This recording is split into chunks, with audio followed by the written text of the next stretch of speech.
Bismillahirrahmanirrahim. Assalamualaikum warahmatullahi wabarakatuh. Selamat sore Ibu dan teman-teman.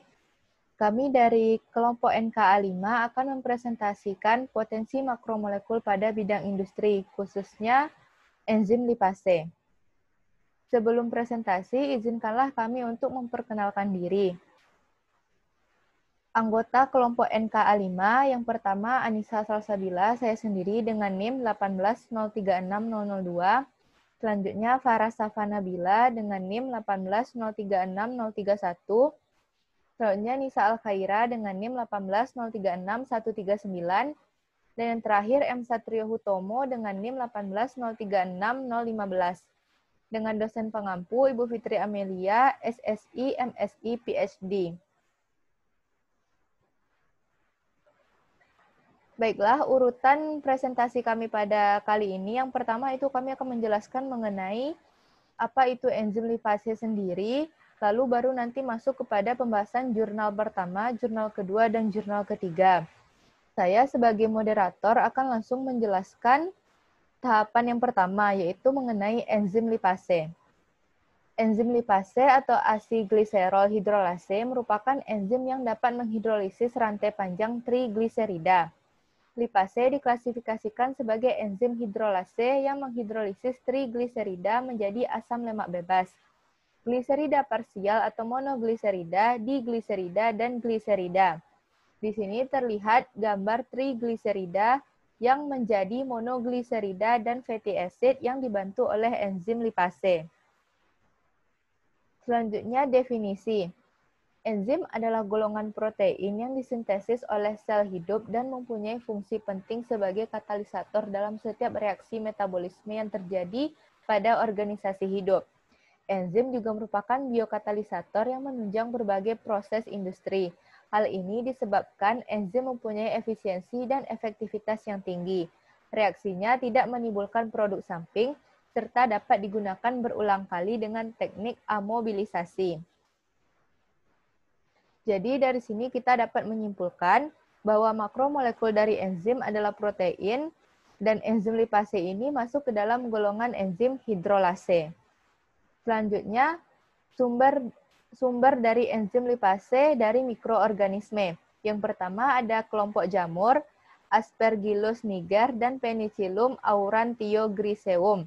Dan yang kedua dari kelompok bakteri yaitu Bacillus aeromonas, Pseudomonas, Alkaligenes, Arthrobacter, Chromobacter, Serratia, Vibrio, Areomonas, dan Staphylococcus. Selanjutnya adalah struktur lipase.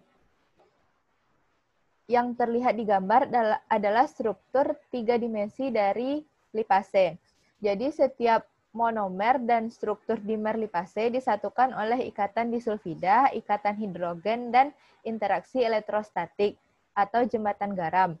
Lipase memiliki 12 ikatan disulfida total antara residu sistein. Jembatan garam terbentuk antara nitrogen bermuatan positif yang berwarna biru di arginina dan lisin dan oksigen negatif pada warna merah dalam residu asam aspartat dan asam glutamat. Ikatan hidrogen yang berwarna kuning juga menstabilkan enzim antara rantai utama dan atom rantai samping. Lipase memiliki distribusi yang berbeda dari residu hidrofobik dan hidrofilik. Spasi ungu mewakili residu kutub. Keruntuhan hidrofobik berkontribusi pada sebagian besar struktur sekunder dan tersier. Karena residu inti hidrofobik ditunjukkan dalam warna putih membentuk bagian dalam protein, sedangkan residu kutub atau biru transparan berada di permukaan. Selanjutnya, sifat kimia lipase. Yang pertama, massa jenisnya 1,2 gram per cm kubik. Yang kedua, suhu untuk penyimpanannya adalah 2-8 derajat Celcius. Yang ketiga, kelarutan H2O yaitu 2 mg per mililiter kabur dengan partikel yang tidak larut agak kuning.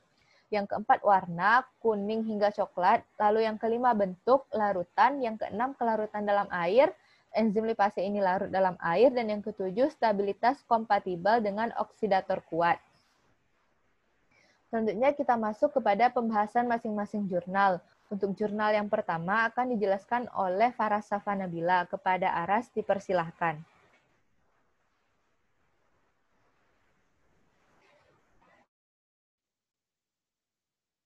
Baiklah, terima kasih kepada moderator. Tolong screen-nya, Kak.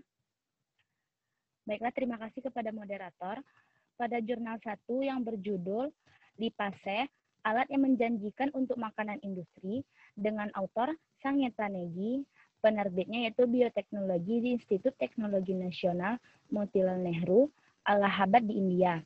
Masalah utama yang terdapat pada jurnal tersebut adalah enzim lipase mempunyai banyak manfaat, diantaranya untuk mencerna lemak, transport kolesterol, menjaga kesehatan pencernaan, dan masih banyak lagi.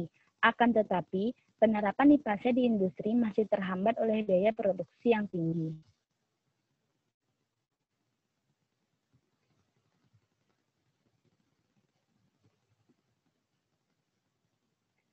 Ulasan penting pada jurnal tersebut yang direkomendasikan untuk disitasi adalah enzim lipolitik yang meliputi lipase dan esterase, termasuk salah satu dari keluarga hidrolase penting. Lipase adalah salah satu yang paling serbaguna biokatalis dieksplorasi dalam berbagai biokonversi penting secara industri. Hasil penelitiannya pada penerapan lipase dalam industri makanan, yang pertama yaitu pada produk susu. Lipase yang dihasilkan dari mikroba asal seperti jamur, yaitu Rhizomucor meihei, dan lipase yang dihasilkan dari hewan seperti domba dan anak sapi digunakan untuk aplikasi penyedap dalam industri susu. Lipase digunakan untuk menghidrolisis lemak susu dan memberi rasa yang diinginkan pada keju. Lipase digunakan dalam produk susu industri untuk mengubah panjang rantai asam lemak untuk meningkatkan rasa keju. Lipase juga digunakan untuk memodifikasi struktur dengan untuk meningkatkan nilai gizi produk. Lipase juga digunakan untuk memproduksi pengganti lemak susu.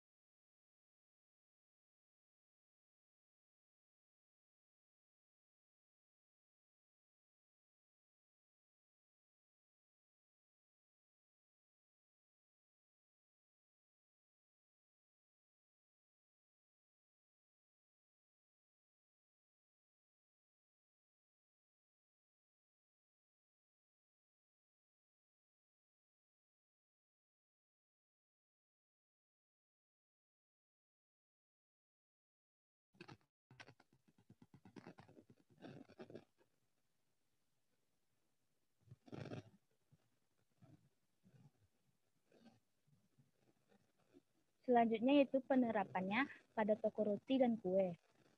Lipase juga digunakan untuk pembuatan setara mentega kakao dari minyak sawit yang digunakan sebagai bahan dalam produksi coklat dan kembang gula. Lipase digunakan dalam adonan roti untuk menghidrolisis trigliserida menjadi digliserida, monogliserida, dan asam lemak. Lipase juga digunakan dalam penganan untuk menghasilkan lipid pengemulsi sebagai alternatif atau aditif untuk pengemulsi tradisional. Lipase banyak digunakan dalam industri coklat untuk meningkatkan rasa toffee, milk coklat, karamel, dan buttercream, dan juga mengurangi kelebihan rasa manis dan meningkatkan karakter mentega, karamel, dan toffee. Yang ketiga itu pengayaan pangan. Lipase digunakan untuk produksi daging bebas lemak, monogliserida seperti monolaurin, ester gula, ester aminoase lemak. Lipase juga digunakan untuk sintesis biosurfaktan yang digunakan untuk stabilisasi emulsi dalam saus salad. Yang keempat, yaitu pengolahan telur. Fosfolipase digunakan dalam meningkatkan kekuatan pengemulsi kuning telur. Dengan demikian, meningkatkan kinerja lemak telur, juga kebutuhan kadar kuning telur dalam pengolahan makanan seperti saus dan produksi seperti mayones.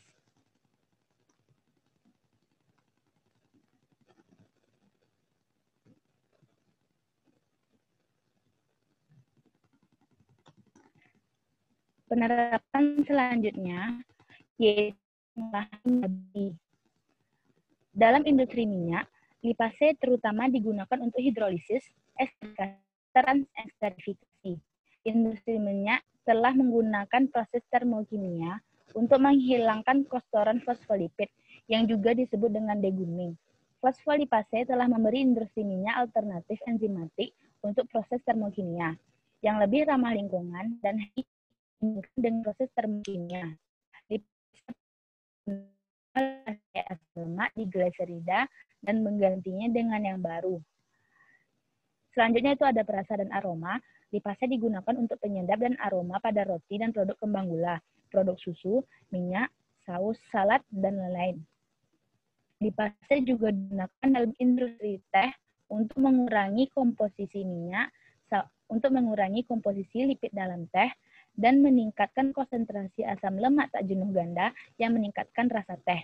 Ini juga digunakan dalam pembuatan alkohol untuk memberikan aroma tertentu. Lanjut, yaitu ada industri daging dan ikan. Lipase digunakan dalam industri daging untuk menghilangkan lemak berlebih dan menghasilkan daging tanpa lemak.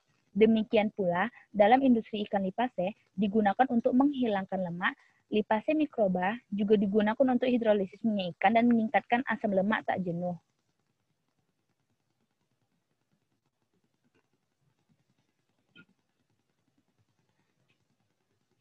Selanjutnya itu kesimpulan yang didapat dari jurnal 1 adalah meskipun lipase saat ini memiliki angka kecil di pasar enzim global, lipase telah melakukan prospek masa depan yang cerah dengan aplikasi dan produk inovatif. Namun, penerapan lipase di industri masih terhambat oleh biaya produksi yang tinggi, penelitian, dan pengengganan industri proses baru. Industri harus mengembangkan proses hemat biaya yang inovatif untuk meningkatkan hasil dan skala lipase yang sama. Pengembangan enzim baru dengan kinerja dan manfaat yang lebih baik akan meningkatkan permintaan lipase di industri makanan. Pengembangan baru enzim untuk menghilangkan minyak nabati, dan disesuaikan dengan nutrisi yang lebih baik, nilai-nilai pengganti lemak susu manusia, makanan kontrol diet, dan area baru akan lebih jauh mendorong permintaan lipase. Teknik imobilisasi inovatif, rekayasa protein, dan rekayasa genetika harus digunakan untuk meningkatkan sifat fungsional lipase yang akan memperluas aplikasinya. Sekian, saya kembalikan kepada moderator.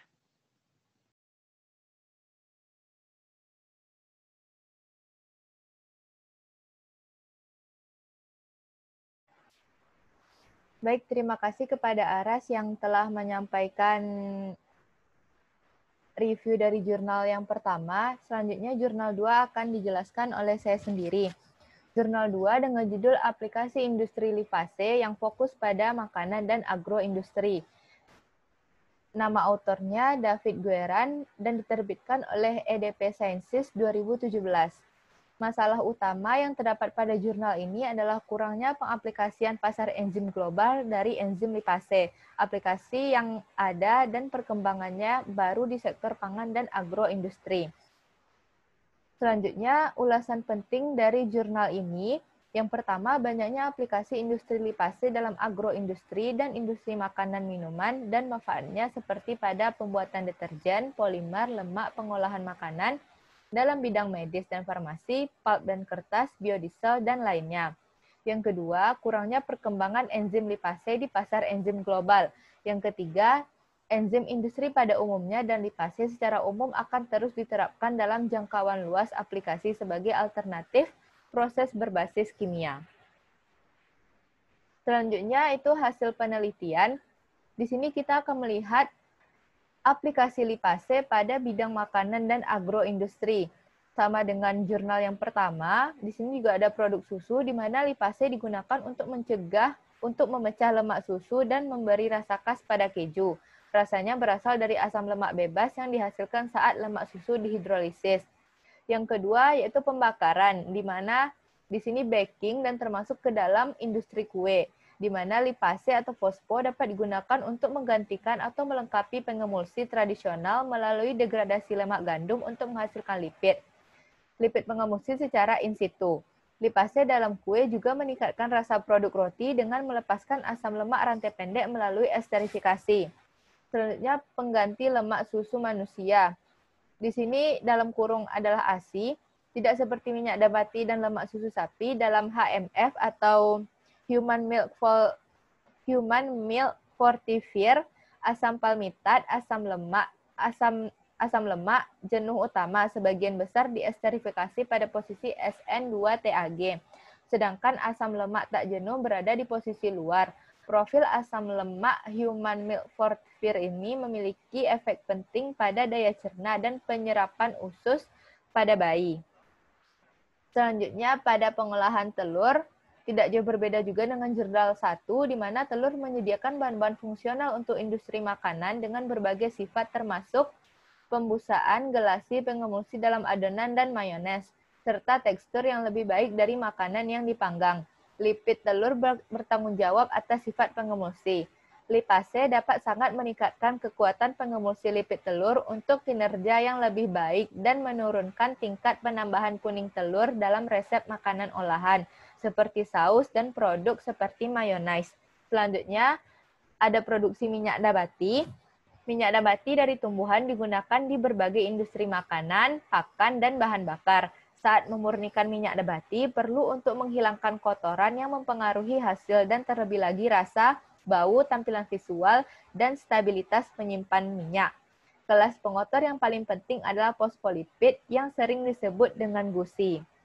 Selanjutnya kesimpulan, potensi lipase sebagai biokatalis untuk berbagai industri fokus khusus pada makanan.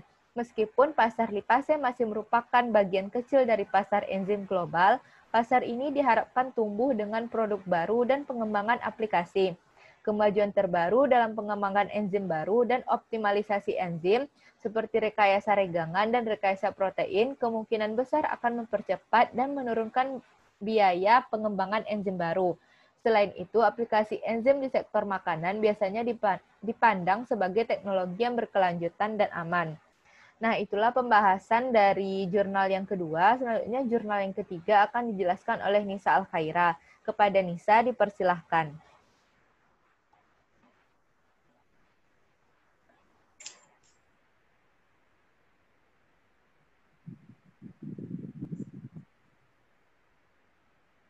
Selanjutnya yaitu pembahasan dari jurnal yang ketiga, yaitu dengan judul Aplikasi Lipase dalam Industri Makanan dengan autor yaitu R.A. Ravindan, P. Anbumati, dan T. Virutagiri, yang diterbitkan pada Indian Journal of Biotechnology pada tahun 2007 dan pada bulan April.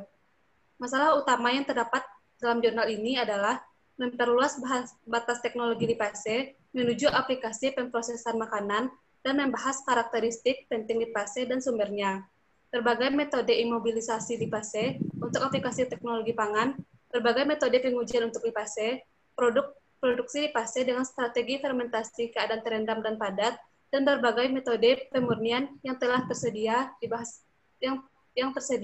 telah dibahas secara rinci. Selanjutnya yaitu ada beberapa ulasan penting dari jurnal ini yang direkomendasikan untuk disitasi. Ulasan penting yang pertama yaitu aplikasi enzim dalam industri makanan sangat banyak dan beragam, mulai dari pembuatan tekstur hingga penyedap rasa.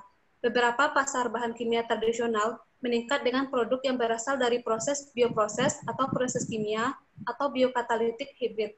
Dalam ulasan ini, berbagai sumber mikroba, substrat, dan sifat lipase dibahas, dengan penekanan pada perkembangan terbaru dari lipase dalam industri pengolahan makanan. Yang kedua yaitu sumber mikroba untuk lipase. Lipase terjadi secara luas di alam, tetapi lipase mikroba signifikan secara komersial karena biaya produksi yang rendah, stabilitas yang lebih besar, dan ketersediaan yang lebih luas daripada lipase tumbuhan dan hewan. Mereka mungkin berasal dari jamur atau bakteri, dan kebanyakan dari mereka terbentuk secara ekstraseluler. Ketersediaan yang ini telah menciptakan spin-off yang sangat besar sehubungan dengan hidrolisis enantioselektif dan pembentukan karboksil ester. Adalah organisme spesifik dan dilepaskan selama fase logaritmik atau stasioner akhir. Selanjutnya, ulasan penting yang ketiga yaitu produksi lipase. Lipase mikroba sebagian besar diproduksi oleh kultur terendam, tetapi fermentasi keadaan padat juga dapat digunakan. Umumnya, produksi lipase adalah organisme spesifik dan dilepaskan selama fase logaritmik atau stasioner akhir. Yang keempat yaitu ada pemurnian lipase. Teknologi pemurnian baru tersedia untuk mendapatkan homogenitas lipase dari sejumlah besar bakteri atau jamur. dan dari beberapa sumber tumbuhan dan hewan. Pemurnian lipase biasanya melibatkan beberapa langkah tergantung pada kemurnian yang diinginkan untuk aplikasi makanan. Selanjutnya ulasan penting yang kelima yaitu metode untuk uji lipase. Sejumlah protokol pengujian digunakan untuk pengujian lipase karena spesifisitas substrat lipase yang luas. Penentuan aktivitas lipase pada antarmuka lipid water juga menunjukkan lipase bebas. Seperti semua reaksi yang dikatalisasi oleh enzim, pengukuran aktivitas dapat dilakukan dengan menggunakan berbagai metode fisika kimia dengan memantau hilangnya substrat atau dengan pelepasan produk. Yang keenam yaitu ada sifat dan karakteristik lipase. Aktivitas lipase umumnya bergantung pada ketersediaan luas permukaan yang besar dan membutuhkan kondisi yang sangat ringan. Beberapa studi struktural tentang lipase telah memberikan petunjuk untuk memahami aktivitas hidrolitik, aktivitas antarmuka, dan stereoselektivitas. Yang ketujuh yaitu ada substrat untuk lipase. Gliserida adalah substrat alami untuk lipase. Mereka memiliki bagian alkohol kiral. Telah dipahami bahwa lipase sangat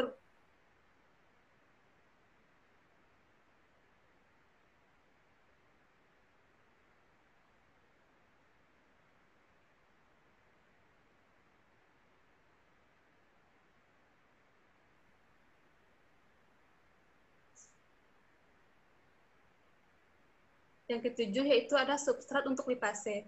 Gliserida adalah substrat alami untuk lipase. Mereka memiliki bagian alkohol kiral.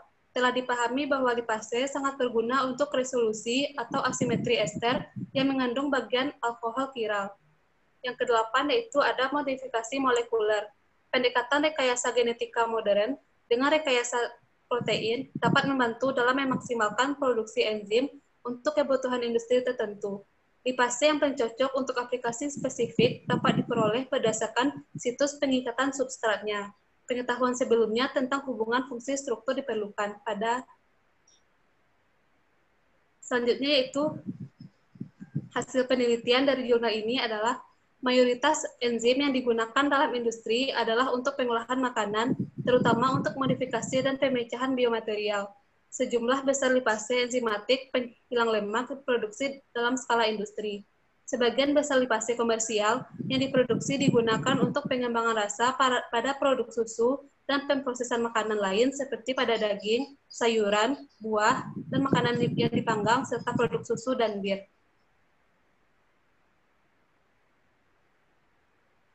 Berikut ada beberapa aplikasi teknologi pangan seperti yang ada pada tabel berikut ini. Ada pada industri makanan, yaitu makanan olahan susu dengan tindakan hidrolisis lemak susu, pematangan keju, modifikasi lemak mentega, dengan produk aplikasi yaitu pengembangan agen penyedap dalam susu, keju, dan mentega.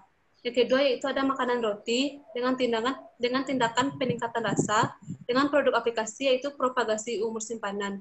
Selanjutnya yaitu pada minuman, dengan tindakan meningkatkan aroma, dengan produk aplikasi yaitu minuman beralkohol seperti anggur. Selanjutnya itu ada saus makanan dengan tindakan perbaikan mutu dengan produk aplikasi yaitu mayonnaise, dressing, dan whipping. Selanjutnya yaitu ada makanan sehat dengan tindakan yaitu transesterifikasi dengan produk aplikasi yaitu makanan sehat. Selanjutnya yaitu ada daging dan ikan dengan tindakan pengembangan rasa dengan produk aplikasi yaitu produk daging dan ikan dan menghilangkan lemak. Yang terakhir yaitu ada lemak dan minyak yaitu dengan tindakan transesterifikasi dan hidrolisis dengan produk aplikasi yaitu mentega kakao, margarin, asam lemak, gliserol, monogliserida, dan digliserida. Selanjutnya yaitu kesimpulan dari jurnal ini yaitu aplikasi lipase berkembang pesat dan aplikasi baru masih dieksplorasi dalam industri makanan. Sifat lipase sedang ditingkatkan dengan rekayasa protein dan rekayasa genetika untuk memperluas aplikasinya dalam kondisi ekstrim.